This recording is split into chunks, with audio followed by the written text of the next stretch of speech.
Okay जी, अस्सलाम वालेकुम रहमतुल्लाहि व बरकातहू। मैंने पहले कहा था आज बच्चे माशाल्लाह से, चूंकि एक ही क्लास है बायो की, फिजिक्स की क्लास तो है नहीं है, तो बच्चे हमारे माशाल्लाह से कहाँ हूँ। खैर बहरहाल हमारी क्लास तो मौजूद है। तो 5 हो गए जी, वेरी गुड। तो हम पढ़ते हैं कुछ ना कुछ, थोड़ा बहुत तो, बल्कि पूरा ही पढ़ेंगे जितना पढ़ना है। जनाब, हमने पढ़ना था, कल हमने डिस्कस किया था बीमारी हमारी, है ना, और सिस्टिक फिब्रोसिस और SCID। हमारा एक पहले सवाल हमने लिख लीजिए ताकि हमें जहन में आ जाए। पेज नंबर आपका 215 पर आप मौजूद होंगे इस वक्त।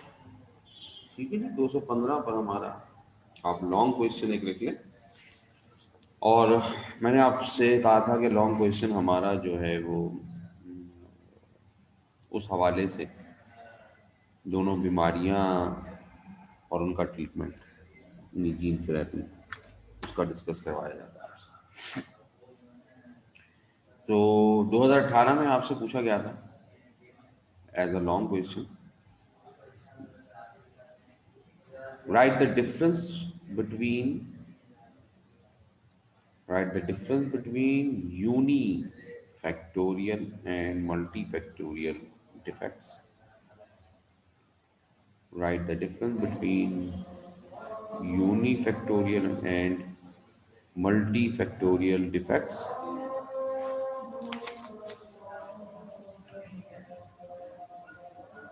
Write also the treatment of write also the treatment of SCID, capital SCID, and cystic fibrosis by gene therapy. Write also different. Write also treatment of SCID and cystic fibrosis by gene therapy। 2018 में ये आपसे पूछा गया था। 2019 में आपसे recombinant technology, ठीक है, डिस्क्राइब करवाई गई थी विद डायग्राम। जब हमने रिकम्बिनेंट टेक्नोलॉजी पढ़ा था ना, तो वो आपसे डिफाइन करवा कर, डिस्क्राइब करवा कर विद डायग्राम 2019 में वो पूछा गया था। 20 में तो हुआ ही नहीं, उससे पीछे भी ये सवाल आपको ऑल्टर मिलेंगे। अब हम डायग्नोसिस और ट्रीटमेंट क्या करें, कैसे करें। तो पहले तो biotechnology, it is a possible to diagnose a disease caused by genes और इन्फेक्शन। कोई भी इन्फेक्शन हो तो उसकी, वायरल इन्फेक्शन के बारे में भी अब हम आसानी से मालूम कर सकते हैं। इसी तरह अगर जेनेटिक कोई डिसऑर्डर है तो हम उसके भी आराम से मालूम कर सकते हैं by the PCR। PCR is called polymerase chain reaction, या फिर हम DNA प्रॉप बना देते हैं। ये टूल है हमारे। ये बिल्कुल वैसे ही है जैसे आपको आइडेंटिफिकेशन के लिए बहुत सारी तस्वीरें आपके सामने पड़ी हों और एक पिक्चर आपको अलग से दे दी जाए कि बेटा ज़रा ये वाली पिक्चर इसमें से निकाल के दिखाओ, तो आप बआसानी उस पिक्चर को निकाल लेंगे क्योंकि आपके पास एक कॉपी है मौजूद ऑलरेडी, है ना। तो पॉलीमरेज चेन रिएक्शन भी हमारी प्रोटीन को तलाश करता है, अमाइनो एसिड को तलाश करता है। कौन से अमाइनो एसिड को? लाइक कोविड है, तो कोविड का अमाइनो एसिड हमारे पास है कि जी ये अमाइनो एसिड कोविड के वायरस में मौजूद होता है, तो कॉपी हमारे पास है। अब हम किसी भी सैंपल में से उस प्रोटीन बनाने वाले अमाइनो एसिड को फाइंड कर लेते हैं कंपैरेटिवली। या हमारे पास DNA प्रॉप है, ये थोड़ा महंगा पड़ता है। DNA प्रॉप जो होता है, ये DNA की कॉपी होती है उसकी डिफेक्टेड। तूबा कह रही है स्क्रीन शो नहीं हो रही। शो हो रही है बेटा, तुम्हारे पास कुछ मसले मसाइल होंगे, देख लो जरा। पोलियो, कोई भी वायरस हो, तो आप बेटा दोबारा रिकनेक्ट हो जाओ मेरा ख्याल से। हाँ, पोलियो का वायरस हो, कोई भी वायरस हो, उसको आपने डिटेक्ट करना है ना, तो PCR आपका बेस्ट रहता है, सस्ता रहता है थोड़ा सा। With the help of biotechnology more than 200 genetic disease can be diagnosed. अब तक हम 200 से ज़्यादा जेनेटिक डिजीज़ को डायग्नोस करने के काबिल हो चुके हैं इन्हीं तरीकों से।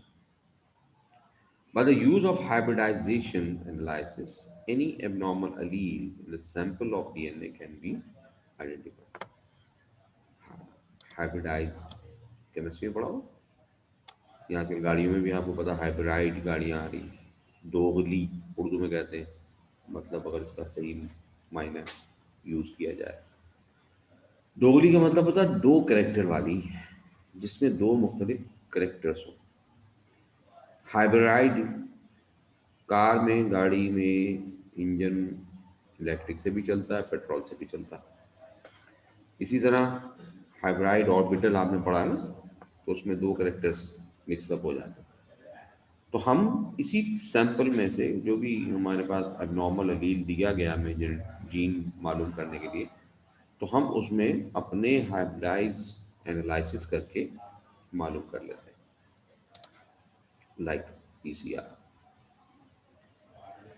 और फिर हम उस बीमारी का इलाज करने के काबिल हो चुके हैं।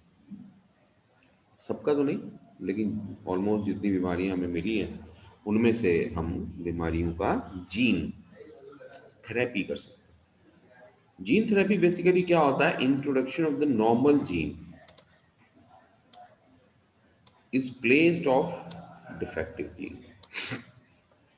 हम वो वाले जीन जो डिफेक्टिव है पेशेंट का, उसकी जगह पर नॉर्मल जीन को लगा देते हैं।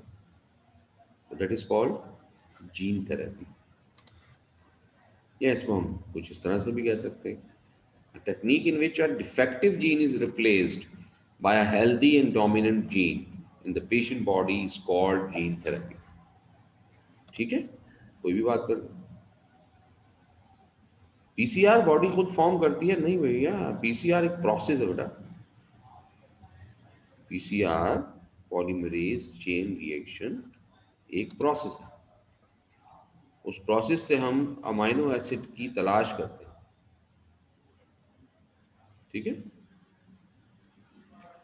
तो जीन थेरेपी में हम डिफेक्टिव जीन को बदल देते हैं नॉर्मल जीन्स के through.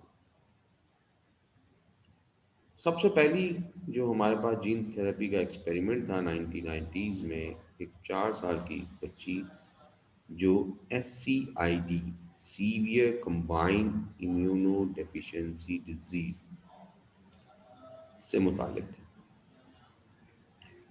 SCID, severe combined immuno deficiency syndrome. इसमें इम्यून सिस्टम बड़ा ही पुअर होता है। क्यों हो जाता है पुअर? क्योंकि यहाँ पर इस बेबी में जो पैदा हुई है या होने वाली है, उसमें एक एंजाइम की कमी होती है, enzyme called adenosine D aminase, ADA। अच्छा, अभी एंजाइम क्यों नहीं बन रहा भाई? तो याद होगा आपको, मैंने आपसे कहा था one gene one enzyme hypothesis. इसका मतलब है कि यहाँ पर एक जीन डिफेक्टिव है जो ADA को फॉर्म करना जिसका काम था वो है नहीं है, खराब है, तो ADA कहाँ से बनेगा? और ADA क्या करता था? ADA involve to the maturation of T and B cell. T और बी सेल हमारे लिम्फोसाइटिक सेल्स होते हैं। फर्स्ट ईयर के लास्ट चैप्टर में आपने शायद लास्ट टॉपिक में पढ़ा होगा, है ना, इम्यून सिस्टम के बारे में। तो लिम्फोसाइट आपके T cell and B cell, इनकी मैच्योर होने के लिए ADA की जरूरत पड़ती है, एडिनोसिन डी अमाइनेज। अब ये है ही नहीं, ADA है ही नहीं, तो अब क्या होगा? T cell and B cell are unmatured. Unmature होगा तो वो फाइट कैसे करे भाई? ये इम्यून सिस्टम है ना, तो इम्यून सिस्टम के सेल को तो ताकतवर होना चाहिए।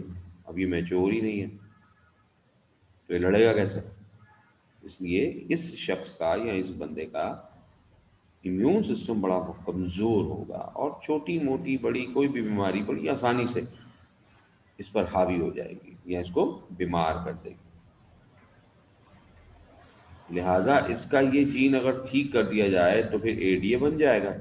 एडीए बन जाएगा तो टी और पी मैच्योर हो जाएंगे।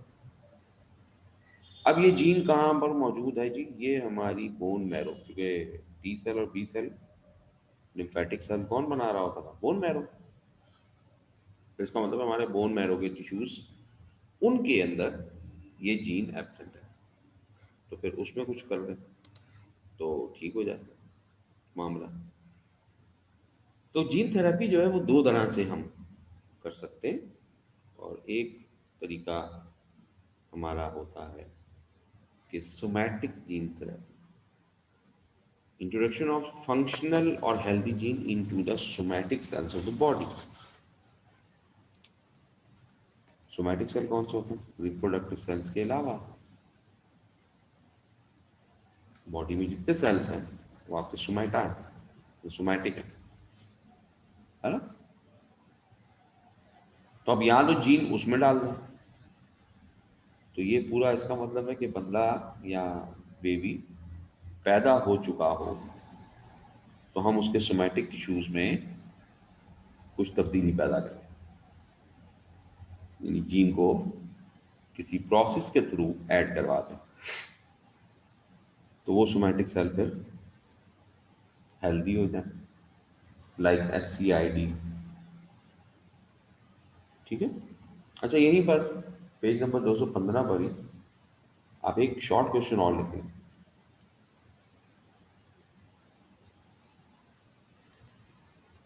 और वो शॉर्ट क्वेश्चन आपका 5 ईयर में कहीं एक दो बार आपको नजर आ जाएगा। और वो है, right the difference between SCID and AIDS, AIDS. Write the difference between SCID and AIDS. तो एड्स के बारे में हम पहले थोड़ा सा डिस्कस कर चुके हैं शायद कहीं, मगर फर्स्ट ईयर में आपने पूरी डिटेल इसकी पढ़ी थी। यहाँ पर हमारी अगर आगे आएगा भी, यहाँ आ चुका है, बल्कि हमने सेक्सुअल इनहेरिटेंस की बात जब की थी, सेक्सुअली इनहेरिटेड डिजीज़ की, तो वहाँ पर ये हम डिस्कस करेंगे। चैप्टर 4 का लास्ट था ना, वो भी हमने पढ़ा नहीं, लेकिन आपको मालूम है एड्स के बारे में ना? तो आपको चार डिफरेंस अगर मैं बता दूं तो लिख लेंगे आप लोग। वैसे तो मैं बता ही देता हूँ, लिखवा भी दूंगा, लेकिन आप खुद भी लिख लीजिएगा, कोई मसला नहीं है। वैसे ही बहुत दिनों का काम वाम तो लिया नहीं आपको ने। तो पहले तो हम डेफिनेशन ही लिख देते हैं कि SCID मीन्स क्या होता है जी? Severe combined immunodeficiency disease which is characterized by a very poor immune system. AIDS, acquired immune deficiency syndrome, you know, which characterized characterized by damaged immune system. क्योंकि immune system पहले तो strong होता है ना, ads होने के बाद immune system खराब हो जाता है। SCID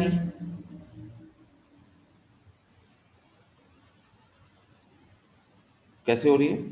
caused by a defective gene.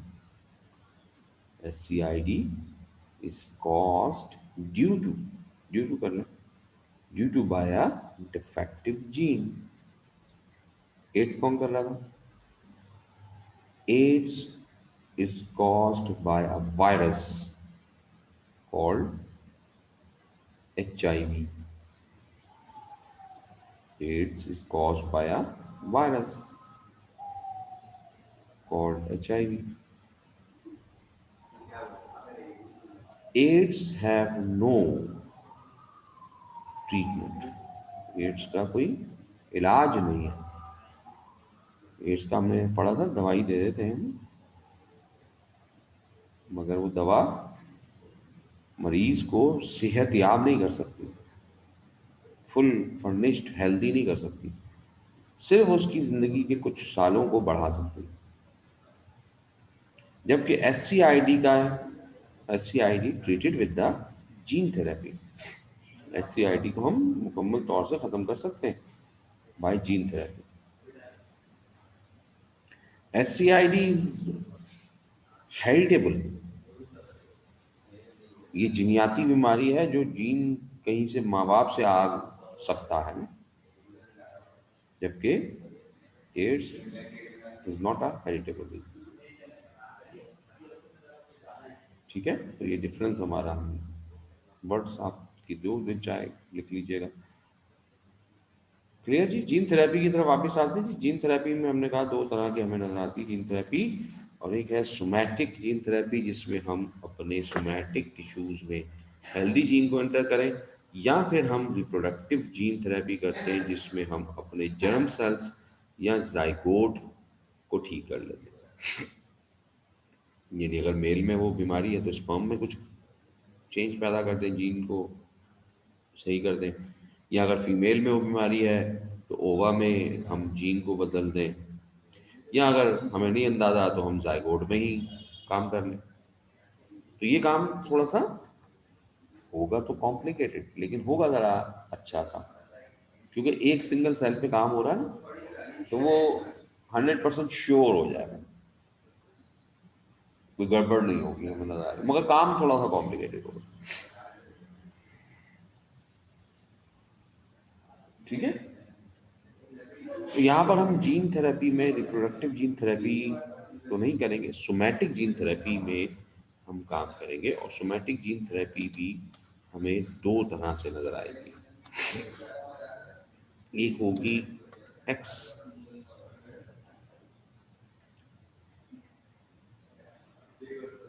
Vivo gene therapy. X vivo gene therapy का मतलब है कि अगर हम जीन को ट्रांसफर या चेंज करें तो वो बॉडी से बाहर निकाल कर सेल के साथ काम करेंगे। The transforming of gene into the patient cells outside the body is called ex vivo gene therapy. और ये जीन थेरेपी हम करते हैं आमतौर पे SCID के अंदर, बीमारी में करते हैं। यहाँ पर जो आप आंसर में लिख रहे हैं ये process x vivo gene therapy वो हम SCID में करते हैं। ठीक है, क्या कर रहे हैं जी, हम उस पेशेंट के बॉडी से सेल बाहर निकाल रहे हैं। कौन से वाले?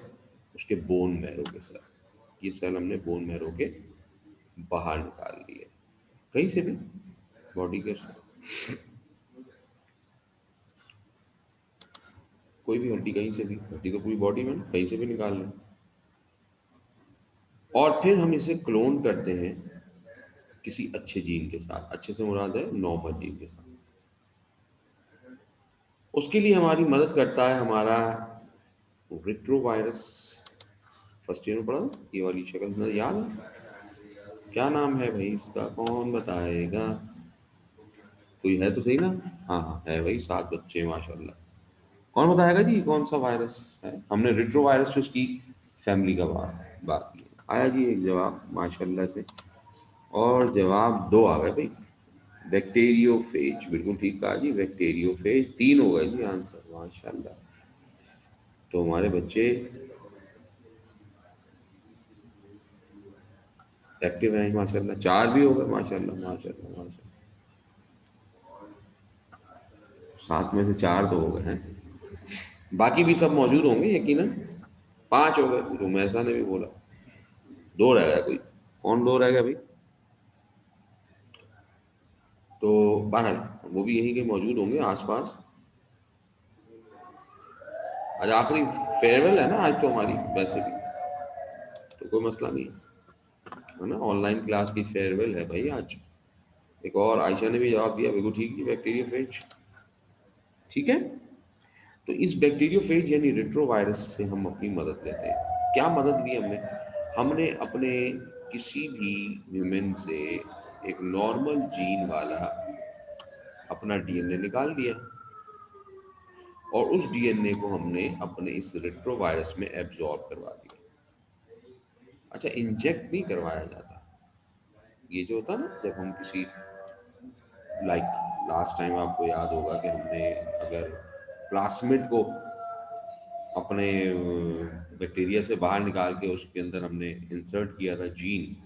तो अब उस प्लाज्मिड को जब वापस बैक्टीरिया में डालना है ना, तो फिर हम वहाँ पर कैल्शियम्स या कुछ कंपाउंड्स हैं, वो एक्सपेरिमेंट के थ्रू उन हमें साइंटिस्ट को मालूम है कौन कौन से कंपाउंड यूज होते हैं।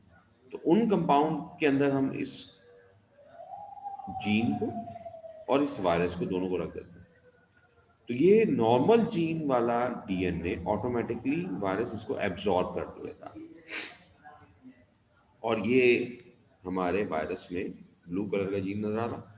पहले हमने डीएनए बनाया रेड कलर का, तो ये हमारे वायरस का डीएनए है। ठीक है। अब इसमें ऐड क्या हो गया, इसमें ऐड हो गया हमारा ब्लू कलर का जीन, जो क्या करता होगा, ये वाला जो जीन हमने डाला है ये क्या करेगा भाई, ये फॉर्म करने वाला है एडीए। एडीए मतलब एडिनोसिन डी अमाइनेज एंजाइम। ये वो वाला जीन है जो एडीए बना सकता है, हेल्दी जीन है। तो हमने ये वायरस में ऐड करवा दिया, वायरस ने इसको लिया, और हमने अपने वो जो सेल निकाले थे उन सेलों के साथ अपने वायरस को भी डाल दिया। दो मिक्सचर कर दिया इनको, पेशेंट के सेल को और उस मॉडिफाइड वायरस को। वायरस को जो सेल चाहिए था, वायरस को इससे कोई लेना देना नहीं है कि बोन मैरो के सेल है या किसी और के सेल है। उसने मिले ये उसको सेल, उसने उठा के अपना डीएनए इंजेक्ट कर दिया। बैक्टीरियोफेज वायरस की लाइफ साइकिल पड़ेगी ना, तो इंजेक्शन इंजेक्ट कर देता, यानी डीएनए अंदर डाल देता। तो ये डीएनए उसने अंदर डाल दिया। डीएनए सेल के न्यूक्लियस में जाने के बाद जो सेल अब फॉर्म हुआ, उसमें जेनेटिकली कौन सा जीन मौजूद है, एडीए वाला। ऐसा ही है। पहले कौन सा था, बगैर एडीए वाला। ये सेल कौन से थे, जिसमें एडीए नहीं है, यानी बनाने की सलाहियत नहीं। ऐसे ही था। वायरस ने क्या कर दिया, इस सेल में एडीए बनाने वाले जीन को ऐड कर दिया। तो सेल्स जो बने हैं वो मॉडिफाई हो गए। और हमने कहा था कि अगर हम अपने एनिमल को या प्लांट के जीन को बदल दें, वैरायटी को बदल दें, तो that is called transgenic animals, transgenic plant.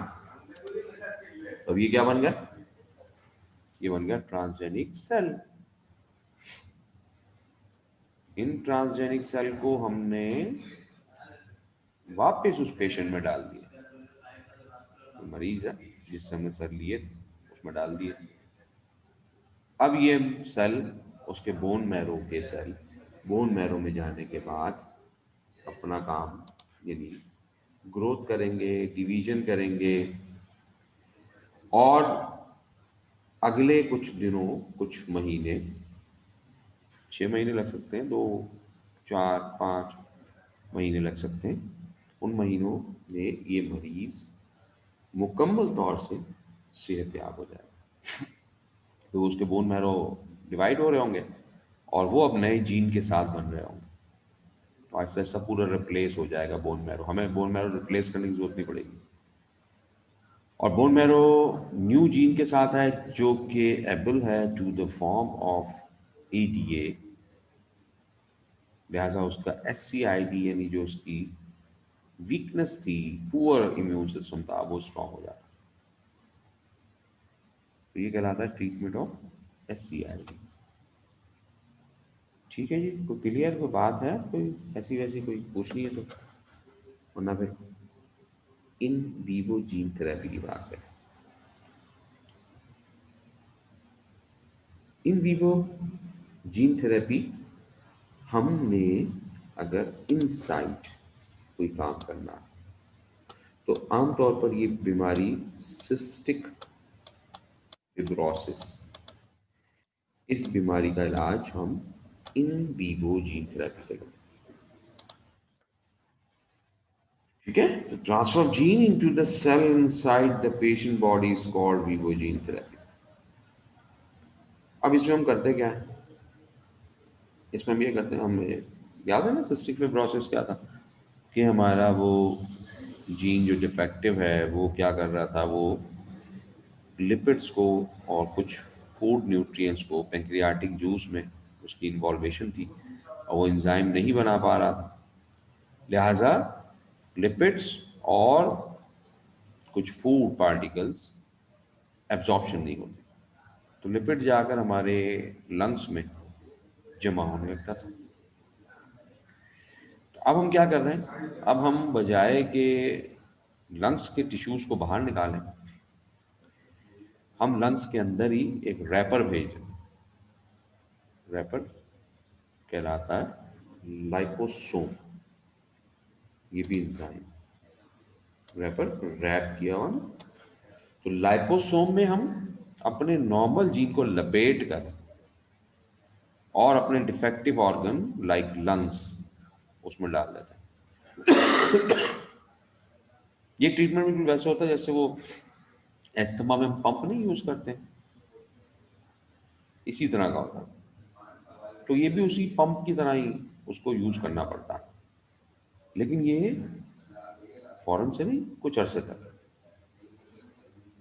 और वो कुछ अरसे तक ये पंप यूज करता रहता है, और फिर जब आहिस्ता आहिस्ता उसके टिश्यूज नॉर्मल हो जाते हैं, कि क्यों नॉर्मल हो जाते हैं, क्योंकि liposomes widen pore size of the cell membrane, तो वो बार बार जब जाता है अंदर तो आपकी सेल मेम्ब्रेन की पोर जो सुराख है ना या ओपनिंग है, उसको बड़ा कर देता है, बड़ा करने के नतीजे में जीन जो है वो इंटर हो जाती है इनटू बॉडी सेल, ये भी एब्जॉर्प्शन होती है बार बार, और जीन जब एब्जॉर्ब हो जाते हैं तो वो आहिस्ता आहिस्ता able to the formation of absorption of fat उनमें पैदा हो जाती है,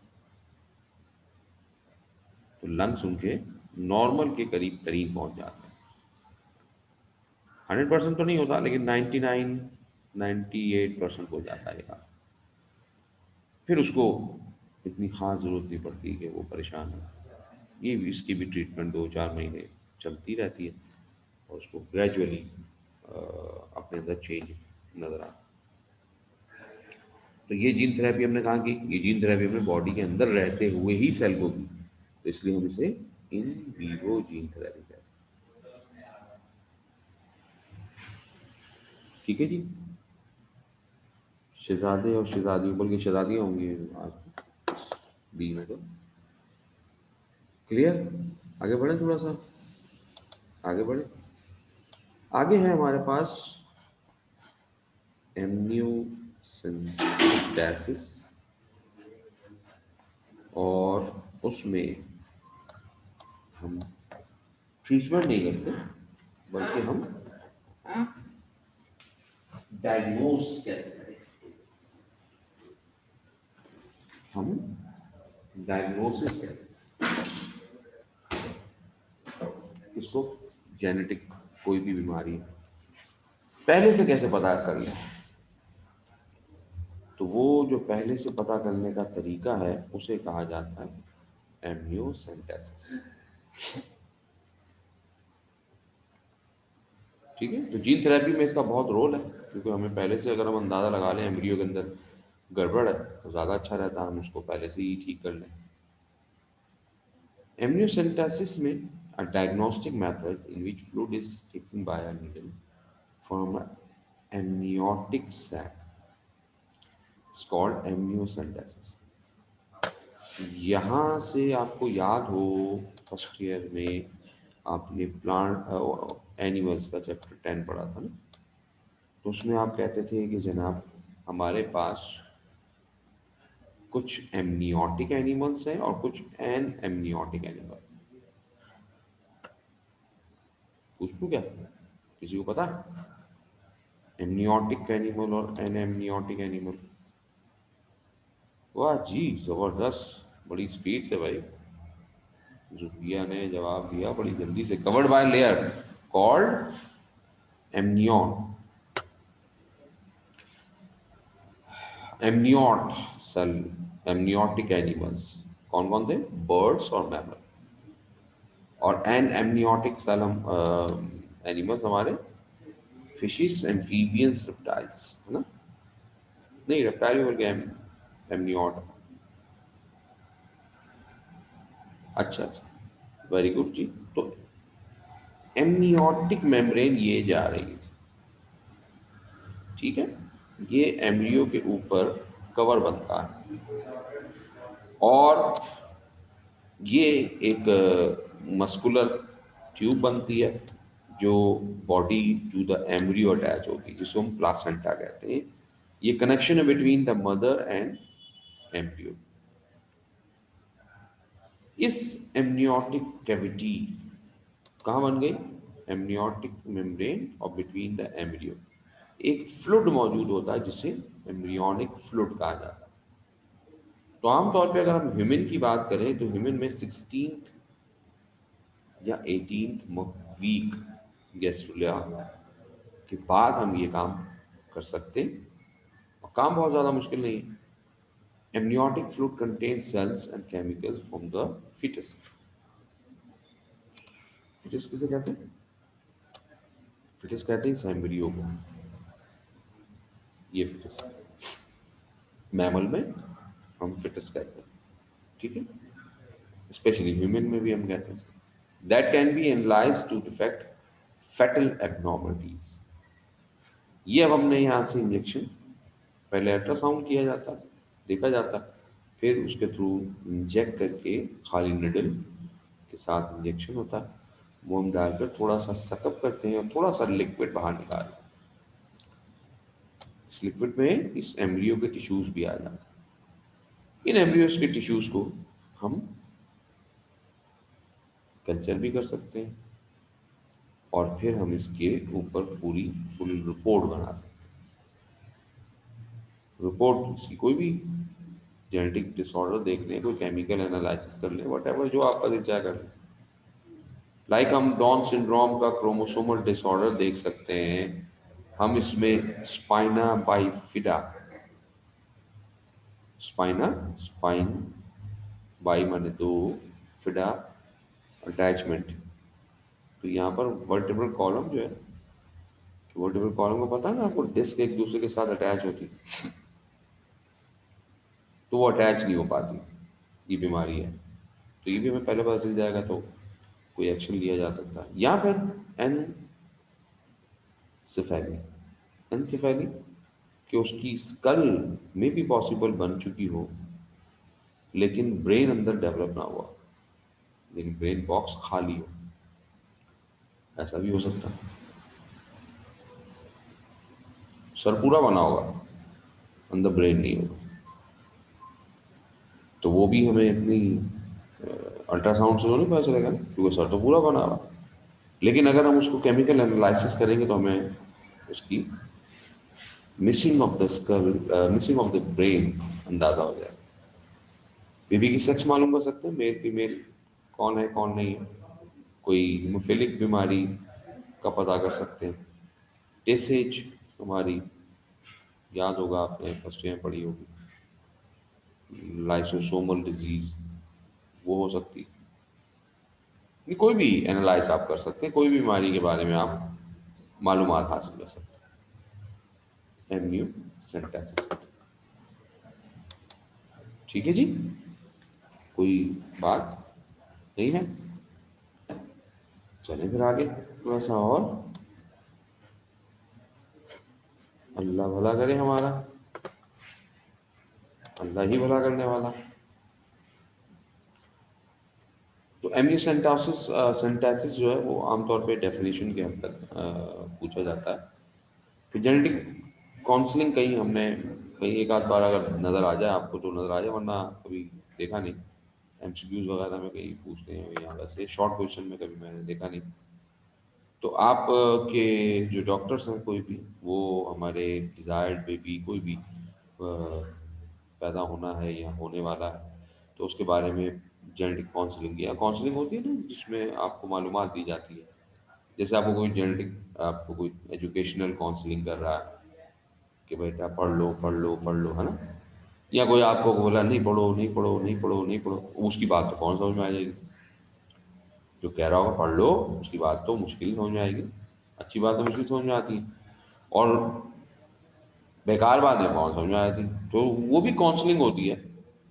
अच्छी बात है, जो काउंसलिंग कर रहे होंगे वो यकीनन कोई बड़ा होगा, यकीनन कोई टीचर होगा या अब्बू अम्मी होंगे, उनकी बात समझ में नहीं आएगी। लेकिन जो छोटे दोस्त होंगे ना, वो बोलेंगे नहीं पढ़ना वरना छोड़ यार, पबजी खेलते हैं, या चलो आओ कोई आउटिंग पे चलते हैं, या चलो जी कुछ और करते हैं। तो वो काउंसलिंग आपकी फौरन समझ में आ जाती है। काउंसलिंग मीन्स होता है कि आपके ब्रेन वॉश कर दिया जाए, आपके दिमाग में कोई बात डाल दी जाए, कोई भी। तो यहाँ पर भी जेनेटिक काउंसलिंग, तो उसके बारे में मालूमात दी जाती है। ठीक है ना, कि भाई हम पहले हम फैमिली को देख लें, हमारी फैमिली में तो कोई डिफेक्टिव जीन नहीं चल रहा। अभी फैमिली डॉक्टर ही ज़्यादातर कंसर्न करते हैं ना इसको, क्योंकि उनको फैमिली के बारे में सारा इल्म होता है। और तो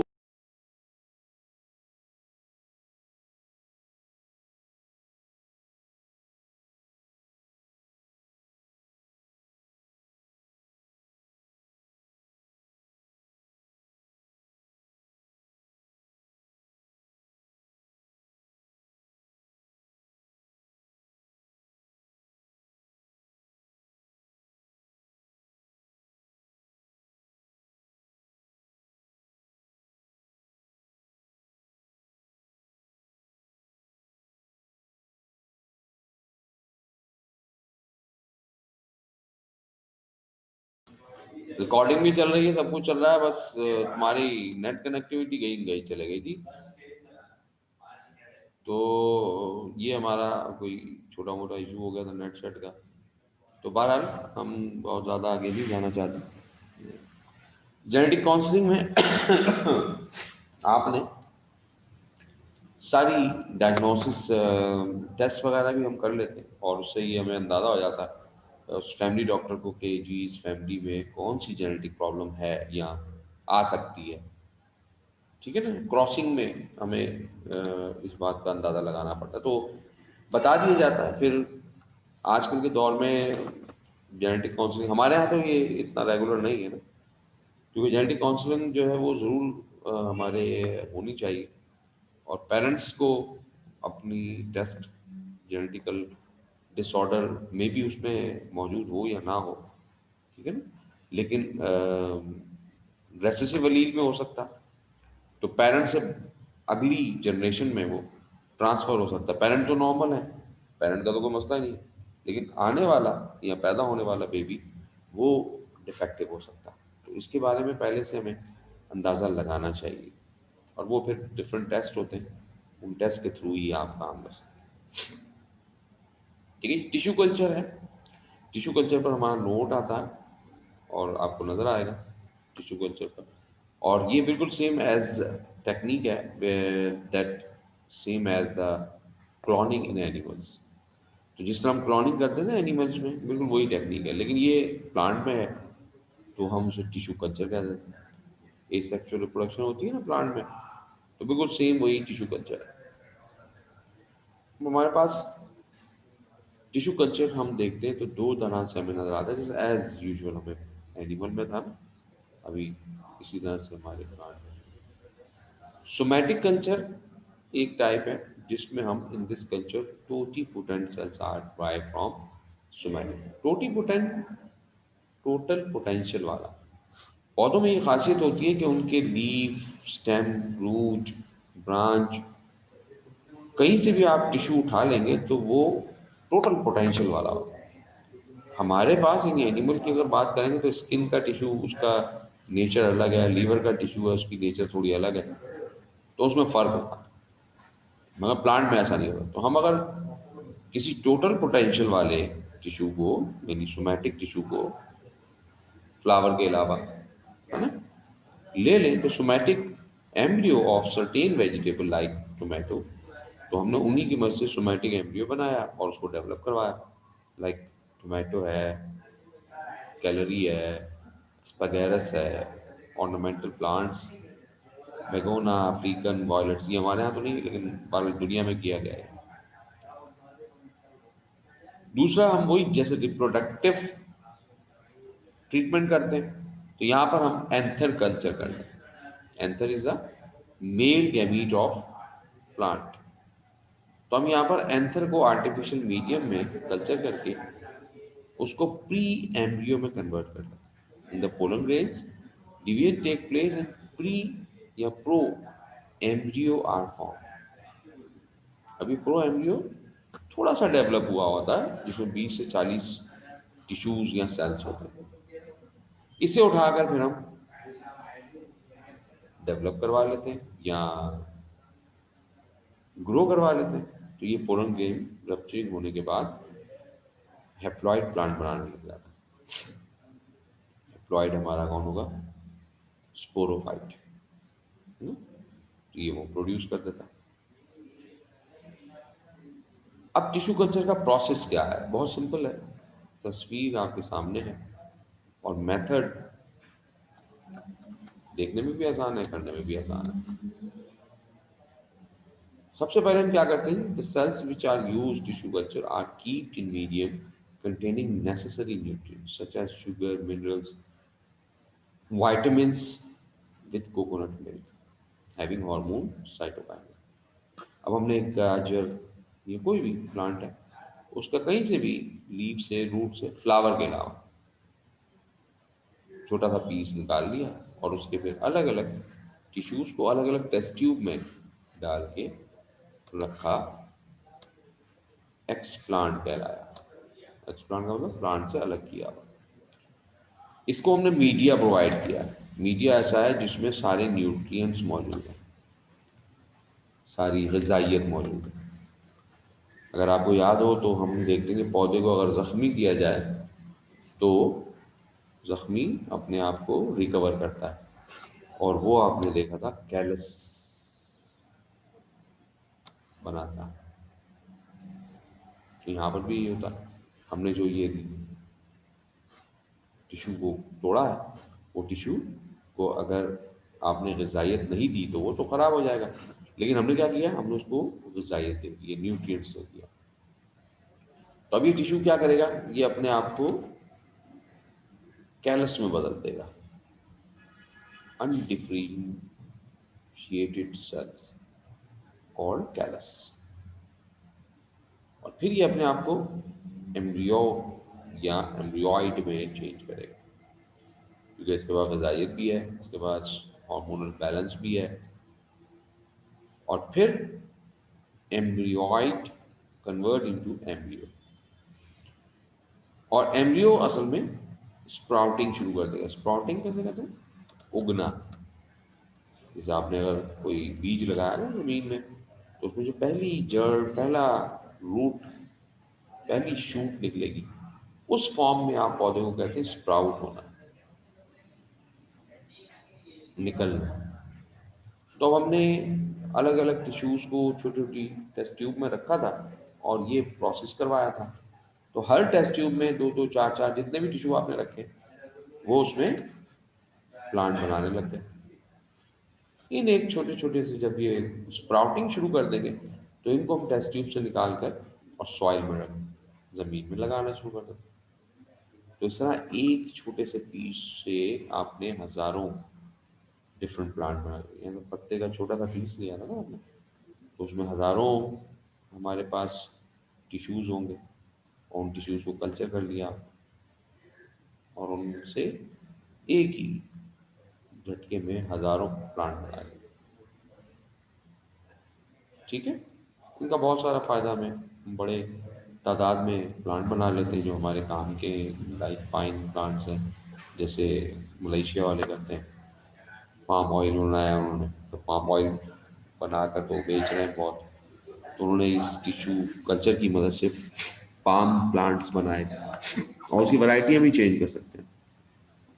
फिर ये टिश्यू कल्चर की मदद से हमारे लिए फ़ायदा ये होता है कि हमने एक वैरायटी बनाई है तो उस वैरायटी के सिमिलर करेक्टर आगे बढ़ते चले जाएं, या आप चाहते हैं कि उसको चेंज करना है तो बेशक चेंज कर लें।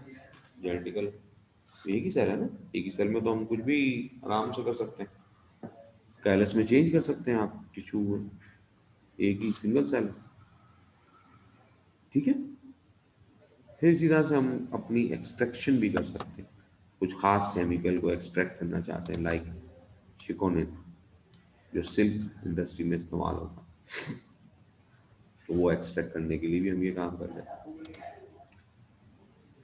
मगर इसके नुकसानात, डिसएडवांटेज भी हैं, फायदे के साथ साथ।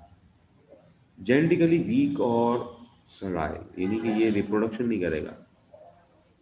ये जो पौधा आपने बनाया, ये पौधा बनेगा, ग्रो करेगा, आपको फ्रूट जो भी इससे हासिल करना है कर लें, लेकिन ये मजीद अपनी सीडलिंग नहीं कर पाया। फिर जेनेटिकल वीक है ये,